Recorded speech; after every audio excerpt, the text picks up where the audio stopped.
ఇవాళ మేము ముత్యాలమ్మకు మొక్కుకున్నమాట. 3 రోజుల నుంచి వదలని వాన ఈరోజు వదిలింది మా బెల్లంపల్లిలో.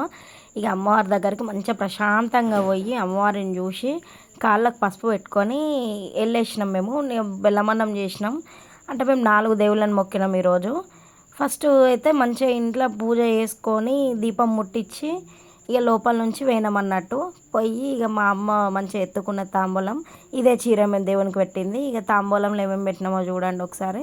కోడిని పట్టుకొని పోయి మంచిగా కడపను కడుక్కొని పసుపు కుంకుమ పెట్టేసి లోపలికి పోయినాం. లోపలికి పోయి ఇక అమ్మవారి దగ్గర కూడా పసుపు కుంకుమ వేసి మంచిగా అమ్మకు బొట్టు పెట్టేసి ఆకులు తెంపినాం. ఆకులు తెంపి ఇంట్లో మనం చేసుకున్న పరమాన్నం ఉంటుంది కదా, బెల్లమన్నం, ఆ బెల్లమన్నం ఆకులలో పెట్టేసి ఉల్లిగడ్డలు ఇక అమ్మవారికి ఏమేమి తీసుకొచ్చినామో అన్నీ, బెల్లం శాఖ, ఇంత కళ్ళు, పుట్నాలు, అటుకులు ఇవన్నీ పెట్టేసి ఒక కొబ్బరికాయ కొట్టి ఇక మనం తీసుకుపోయిన చీర అమ్మవారికి సమర్పించి మంచిగా చూడు తల్లి మరి ఎందుకో నా బిడ్డకు మంచిగా ఉంటుందని మా అమ్మ మొక్కింది.